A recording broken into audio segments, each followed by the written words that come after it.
오늘은 이제 기호적 에너지라는 개념인데요. 이 처음에 기호적 에너지를 처음에 만든 건 프로이드입니다.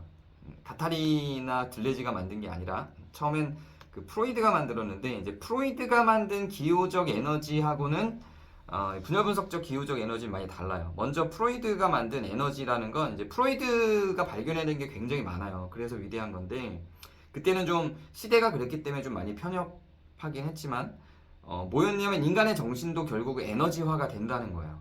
그래서 프로이드도 인간의 정신이, 뭐 우리는 에너지를 연구할 때 다 물질적인 것만 에너지화 된다고 보거든요. 물질적인 것만 에너지화 돼서 뭔가 힘으로 뭔가를 가해야 그게 에너지가 된다고 보는데, 이제 프로이드는 정신도 에너지화가 된다는 거예요. 그래서 그 감정도 일종의 에너지화인 거고요. 자기가 만들어지잖아요. 정신 세계를 많이 사용하면 그 정신 세계에 따른 자기 변화가 생기죠. 분노를 많이 하면 분노가 더 많아지죠. 그리고 화내는 말을 많이 하고 화를 자주 내면 화가 더 많이 나죠. 그러니까 이런 정신적인 에너지를 쓰는 것도 결국은 정신적인 어떤 활동을 하는 것도 에너지화가 된다는 거죠. 이거 자체는 프로이드가 발견을 한 거예요. 근데 프로이드는 에너지화가 어떤 특정한 곳으로만 향하도록 구조화를 했어요. 어디로 그게 향한다고 봤냐면 의식, 전의식, 무의식이라는 개념에서 에너지의 원인을 분석하는데, 이건 무의식에서 왔어 라고 하는 방식으로 에너지의 원형을 분석을 해요. 그런데 모든 걸 다 무의식하고 연결시켜 버려서 모든 에너지의 수준을 다 무의식으로 환원시켜 버리죠. 그래서 에너지가 신체적인 수준에서 나오든 정신적인 수준에서 나오든 그건 결과적으로는 무의식이라고 하는 모델로 다 환원되는 형태로 에너지를 분석을 합니다. 그래서 이 사람은 왜 지금 이 행동을 했을까요? 왜 화를 냈을까요? 그건 억압되었던 무의식 때문이에요. 그때 어머니와 아버지로부터 억압받은 무의식 때문에 지금 이렇게 화를 낸 거예요. 이렇게 모든 게 다 무의식으로 환원되는 거예요. 이걸 비판하는 이유는 뭘까요? 에너지는, 가타리는 기본적으로 에너지는 한 군데에서 기인하거나 한 군데를 향하는 게 아니라 다층적으로 다방면으로 다 뻗어 있고, 에너지는 다양한 분야에서 다 같이 다양하게 일어날 수 있다라고 보는 게 분열 분석적인 관점인 거고, 그러면 놀고 싶은 에너지는 놀고 싶은 에너지대로, 돈 벌고 싶은 에너지는 돈 벌고 싶은 에너지대로 원래 다양한 통로들이 있다고 보는 거죠. 그래서 한 군데로만 전부 다 몰입하게 만드는 에너지론을 비판을 한 거예요. 그리고 실제로 우리가 그렇게 하다 보면 실제로 에너지는 하나밖에 없는 것처럼 느껴지기도 해요. 왜냐하면 이제 나중에 더 많이 나오겠지만, 에너지는 결국은 투자하는 만큼 그 에너지는 점점 더 많아지거든요. 화를 많이 내면 많이 낼수록 화는 점점 더 많이 나는 거고요. 계속 불안해하면 불안해할수록 점점 더 불안해지는 거예요. 그리고 돈에다가 모든 걸 투자하면 투자할수록 돈에 대한 에너지는 점점 더 많이 솟아나기도 해요. 돈에 대한 에너지, 자본에 대한 에너지를 많이 투자할수록 거기에 대한 욕망도 점점 커지는 것도 사실이고요. 그래서 사회는 전부 다 그 욕망을 키우는데 모든 에너지를 쏟고 있고, 인간도 외부의 영향을 받는 상호작용을 하는 존재이기 때문에 결국은 그 에너지로 다 향해 가는 거죠. 그렇게 해서 모든 에너지가 하나로 전부 다 몰입되는 결과를 초래하게 되는 겁니다. 요거를 비판한 거예요. 근데 분열 분석에서는 이 에너지의 개념들이 어떻게 흘러가는지를 그런 외부, 사회, 이데올로기, 이념 이런 것들이 구성해 놓고 오직 하나의 에너지로 다 쓰게 만드는 구조.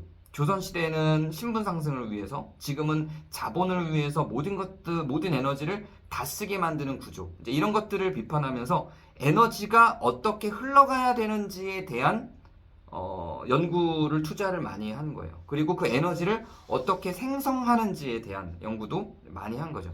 그래서 그렇게 에너지를 생성하고 에너지가 흘러가게 만들기 위해서 4개의 요소가 필요하다고 봤습니다. 이건 계속 나온다 그랬죠. 우리가 지난 시간에도 했던 거예요. 지금 나왔으니까 다시 한번 정리하면 매번 계속 나와요.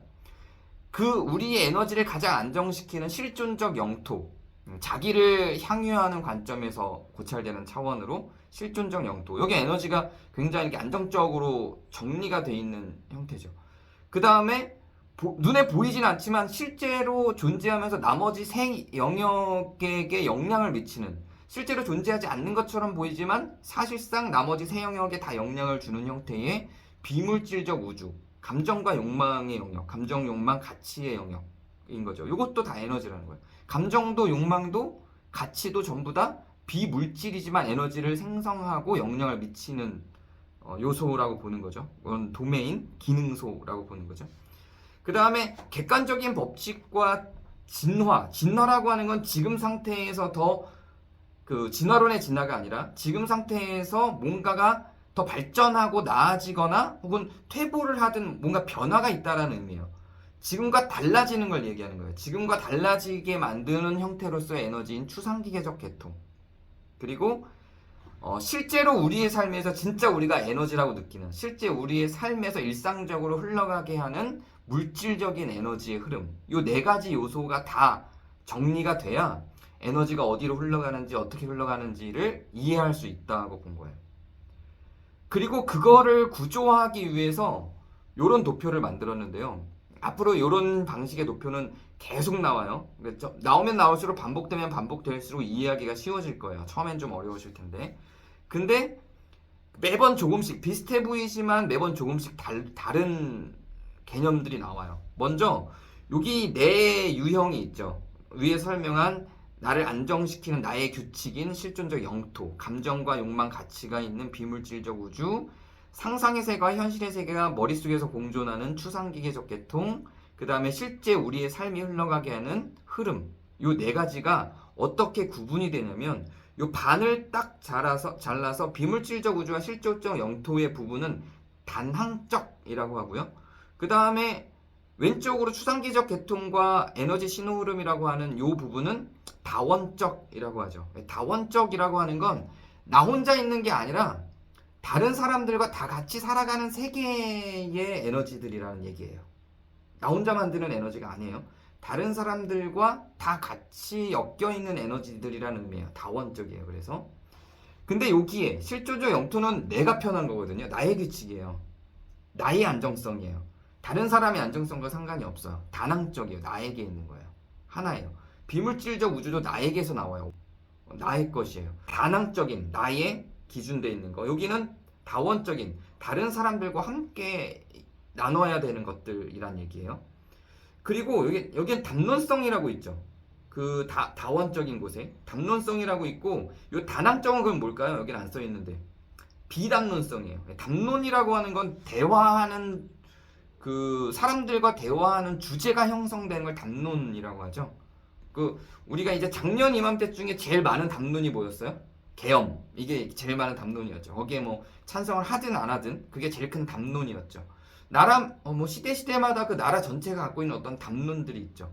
또 제 친구들과 모여서 얘기하는 담론이 있어요. 제가 이제 20대 때는 이 세상이 어떻게 흘러가는지 관심 하나도 없었어요. 내 친구들이 모여서 나누는 내 친구들의 담론은 다 연애였어요. 연애. 오직 연애에 몰입돼 있었고 이 세상이 망한다 해도 우리는 연애 얘기를 했을 거예요. 야 누가 예쁘냐? 너 누구 좋아하냐? 이걸로 전쟁이 난다 그래도 아마 우리끼리 모이면 연애 얘기를 했을 것 같아요. 그게 이제 우리들한테는 굉장한 담론인 거죠. 이렇게 누군가와 많이 얘기해서 핵심이 될 수 있는 어떤 그런 그 대화의 주제 이런 게 담론이죠. 근데 이 감정이나 나의 안정성을 기반으로 한 영토성은 비담론적이죠. 아, 나 지금 슬퍼. 야, 이 장면을 보고 슬퍼? 뭐 그 사람이 얘기할 게 아니죠. 다 비담론적이거든요. 근데 에너지 신호 흐름이라고 하는 개념은 그리고 추상기계적 계통이라고 하는 개념은 다 담론성을 기반으로 해요. 이 추상기계적 계통은 되게 구체적인 것들도 있지만 대체로 이념적인 게 엮여 있어요. 모든 이념적인 세계에서는 당연히 자연스럽게 담론화가 될 수밖에 없죠. 그리고 에너지 흐름 자체도 우리가 생활을 하면서 삶의 흐름 속에 다른 사람들과 함께 살아가는 것에 대한 에너지의 흐름이니까 담론성이 있을 수밖에 없어요. 그래서 비담론성과 담론성, 다낭적이고 다원적인 구조로 이 두 개가 나눠집니다. 그리고 위쪽은 인피니트라고 되어 있죠. 무한. 아래쪽은 유한이에요. 지금 아래쪽에 있는 실존적 영토나 에너지 흐름은 실제로 우리가 살아가는 데서 느끼는 거거든요. 이 실존적 영토가 내가 안정감을 느낀다고 해서 우리의 실생활에 없는 상상의 세계가 아니죠. 가상적이긴 하지만 완전한 상상이 아니죠. 실제로 내가 살아가는 뭐 그 가타리가 예를 든 것도 집에서 800m 멀어지면 불안해지고 집에서 800m 안쪽으로 들어가면 좀 안정성이 생기고 이런 예를 들었으니까요. 그 나의 개인적인 요소이긴 하지만 어쨌든 유한하죠. 한정돼 있는 것들이에요. 에너지 흐름이야 일상의 흐름이니까 당연한 거고요. 위에 있는 추상기계적 계통, 상상하는 거죠. 머릿속에서 가상세계를 만드는 거고, 비물질적 우주는 욕망과 감정이니까 이거야말로 완전히 무한하죠. 끝도 없이 상상할 수 있어요. 요 C는 컨텐츠예요. E는 익스프레션이에요. 표현이에요. 컨텐츠 내용이고 표현이에요. 자, 여기서 RSY는 내재적 체계 참조예요. 시스테믹 리퍼런스예요. 리퍼런스 오브 시스테믹 이렇게 되는 거예요. RSY는. 그래서 이거는 내재적인 상태에서 나오는 그런 내재적인 구조라고 생각하시면 되는 거예요. 내재적인 체계, 내재적인 체계. 그리고 요거는 RST는 스트럭처래요. 스트럭처 리퍼런스. 그러니까 요거는 구조적이에요. 요건 구조적, 요거는 체계적. 구조하고 체계가 뭐가 다르지? 그냥 결국 같은 거 아니야? 이렇게 생각할 수 있는데 구조는 이 안에서 만드는 이 도표 위에서도 구조와 체계가 달랐죠? 구조와 체계가 위에서도 언급이 됐어요. 달랐어요. 구조는 뭐냐면 나에게서 나오는 거예요. 내가 만드는 거예요. 체계는 만들어진 거예요. 표현이 그렇다. 우리가 개념, 체계가 뭔지 구조가 뭔지 정확하게 개념화가 안 되면 이 분열 분석에서는 그렇게 정의 내리고 있다고 그냥 생각하시면 돼요. 구조라는 표현이 나오면 내가 만드는 것이에요. 체계라는 표현이 나오면 외부에서 만들어진 게 나에게 주어진 것이라고 생각하면 돼요. 그래서 내용은 외부에서 만들어서 주어진 거예요. 표현은 내가 만드는 거예요. 그래서 그러면 내용은 외부에서 만들어서 주어진 것이고 표현은 내가 만드는 것이라면 잘 한번 생각해 보세요. 실제로 그런가? 생각을 여러분이 만들어서 바꿀 수 있어요? 자꾸 그 텔레비전에 정신과 의사들이 나와서 많이 하는 말 중에 하나가 생각을 바꾸셔야 돼요. 생각을 바꾸셔야 돼요. 생각 바꿔보세요. 생각이 안 바뀌어요. 생각 바꾸는 게 너무 어려워요. 아, 나 정말 너무 못난 것 같아요. 이런 사람한테 생각을 바꾸셔야 돼요. 이게 꼭 어떻게 바꿔요? 그래, 나는 오늘부터 잘난 사람이야. 이거 아무리 막 그냥 바꿔야지. 짠! 오늘부터 난 잘난 사람이라고 생각해야지. 안 된다니까요. 되지 않아요. 내용은 감정도 내용인데 감정도 바꾸라 그러면 잘 바뀌지 않아요. 자, 지금부터 10분만 저를 한번 미워해 보세요. 이런다고 미워해지지 않죠. 이게 쉽지 않아요. 미워하는 게. 짠! 하나 둘 셋 하고 짠 되는 게 아니라 그거는 내가 통제되는 게 아니라 외부로부터 들어온 어떤 체계, 기계적 체계에 의해서 주어지는 것들이란 말이죠. 근데 표현은 다르죠. 내가 얼마든지 만들 수 있어요. 표현은 내가 나 왜 이렇게 바보같지 이랬던 표현을 그래 한번 해보자 이 표현을 바꿀 수 있어요. 표현은 바꿀 수 있죠. 자, 그렇다면 내용을 바꾸는 게 치료적으로 더 가능성이 있을까? 표현을 바꾸는 게 가능성이 있을까요? 당연히 표현을 바꾸는 게 가능성이 있다고 보는 거예요. 분열 분석은. 그러면 심리치료를 할 때는 뭘로 접근하는 게 좋냐? 자꾸 생각을 갖고 얘기하지 말고 표현을 갖고 얘기하자고 보는 거예요. 나중에는 오늘은 그게 안 나오는데 나중에는 이걸 발전시켜서 표현의 내용화라고 하는 개념이 나와요. 제 책에도 있죠. 이게 분열 분석에서 중요하게 다루는 내용이에요. 뒷부분에 나와요. 그래서 표현을 계속 바꿨더니 가타리가 이 실험을 계속 한 거예요. 표현을 계속 바꿔서 표현을 했더니 내용도 바뀌더란 말이에요. 그래서 표현의 내용화가 된 거예요. 이건 나중에 뇌과학적으로도 설명을 하고 실제 어떤 실험, 임상 실험들도 상당히 많이 나와 있죠. 결국은 표현을 바꾸는 작업을 통해서 이 긴장들을 해결합니다. 그래서 이 표현을 바꿔서 긴장을 다룰 때 이 표현을 통해서 긴장을 다뤄서 나타나는 연결을 시냅스라고 해요. 시냅스도 굉장히 신경과학적인 용어죠. 그래서 시냅스는 3개가 있는데 2가 시냅스, 3가 시냅스, 4가 시냅스 이렇게 했어요. 2가 시냅스는 하나의 연결이 하나로 되는 거예요. 지금부터 나는 늘 난 못났어 라고 했는데 난 할 수 있어 라는 이 표현을 바꿔야지. 난 할 수 있어. 내가 할게. 난 할 수 있어. 그냥 이렇게 단순하게 가는 게 2가 시냅스. 하나의 원인과 하나의 결과로 가는 이런 단순한 이동, 연결이 2가 시냅스예요. 3가 시냅스는 2개의 원인자가 하나를 만드는 게 이제 3가 시냅스예요. 2개의 원인자가 하나의 통로를 만드는 2개가 합쳐져서 하나의 무엇인가가 발생하는 게 3가 시냅스예요. 예를 들면 내가 이제 밖으로 나가야 되겠어. 은둔형 외톨이가 집에만 있으려고 한다고 가정할 때 집에만 있는 사람이 밖으로 나가야 되겠어.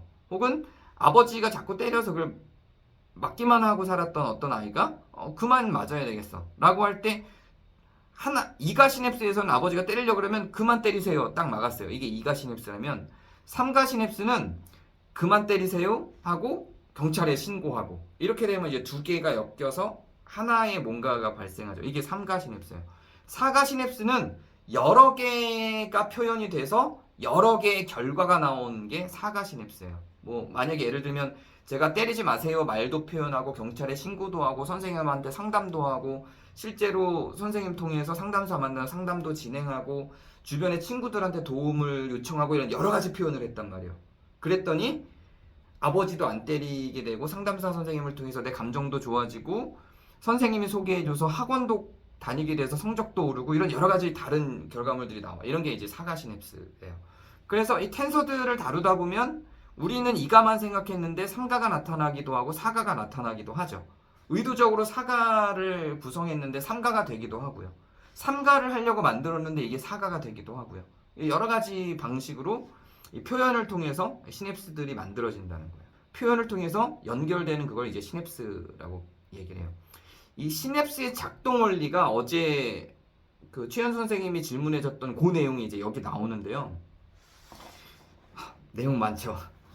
시냅스의 작동 원리가 정서 시냅스가 있고 효과 시냅스가 있는데요.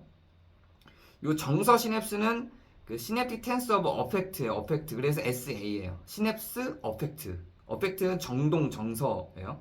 그래서 시냅스 어펙트를 줄여서 SA. 앞으로 SA 많이 나와요.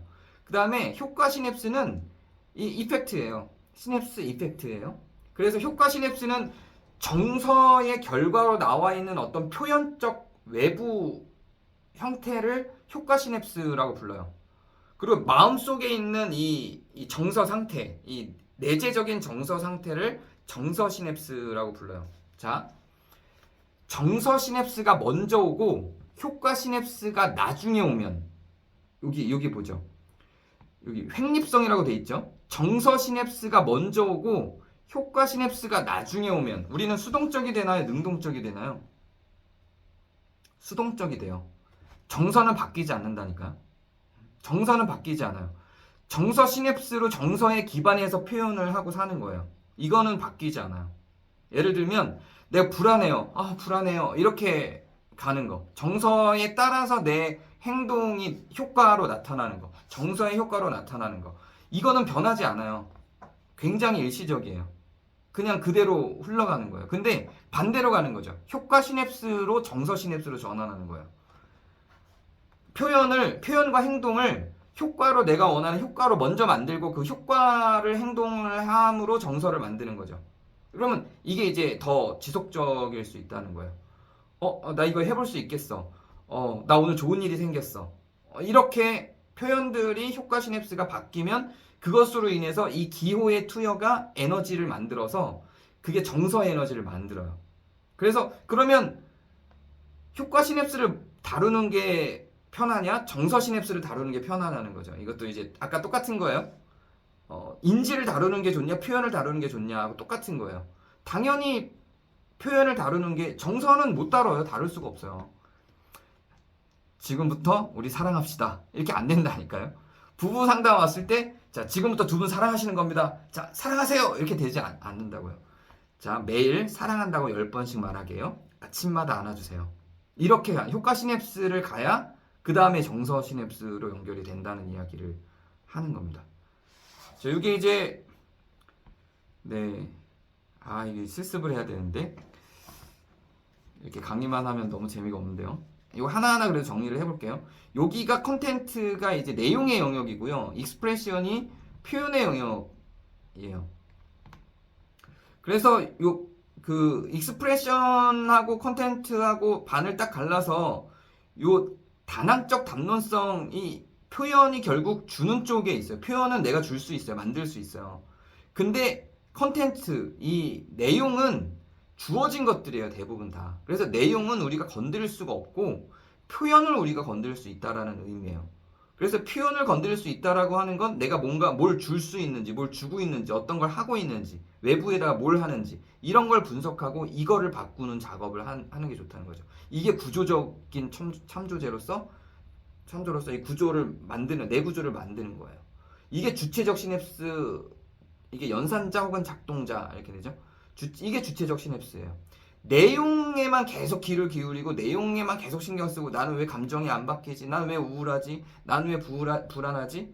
계속 이렇게 내재적 내용만 계속 나는 왜 늘 이런 부정적으로 생각하지? 이렇게만 가면 외부로부터 주어진 것만 계속 나가는 거예요. 여기에는 답을 만들 수가 없죠. 익스프레션 쪽으로 가야 된다라고 하는 얘기를 하고 있는 거예요. 그래서 요것들의 방식을 가상적 정동화, 현실적 정동화 이 두 가지의 방식으로 이야기를 해요. 가상적 정동화라고 하는 건 그 좀 소극적인 형태의 분열 분석이라고 볼 수 있죠. 가상적인 상태에서 만들어내는 정동화 인 거고요. 이 작업도 나쁘지 않아요. 괜찮은 작업이에요. 현실적 정동화라고 하는 건 이 가상적 정동화하고 그 현실적 정동화하고 일단 같이 운영을 해야 현실적 정동화가 나와요. 가상적 정동화가 없이 현실적 정동화가 바로 나오진 않죠. 가상적 정동화를 통해서 내가 어떻게 행동할지, 어떻게 살아갈지 이런 게 먼저 나와야 그 다음에 나가는 거니까요. 네. 그렇다고 가상적 정동화가 뭐 효과가 없냐? 그렇지도 않아요. 가상적 정동화도 분열 분석에서 굉장히 중요하게 이 이야기를 하는 건데 가상적 정동화에서만 끝날 수는 없다는 거예요. 가상적 정동화는 이런 상황 앞으로 나는 불안할 거야. 나는 다칠 거야. 난 버려질 거야. 계속 이렇게 생각하던 사람이 버려질 수 있는 10개의 가능성, 버려지지 않을 10개의 가능성, 수많은 가능성들을 가상적으로 만들면서 각각의 가상화에 따른 정동화, 어떤 감정들이 생성될지에 대해서 접근해보는 방식인 거고요. 그 중에서 이제 현실적 정동화는 그걸 실제로 현행화를 하는 작업이 되는 거죠.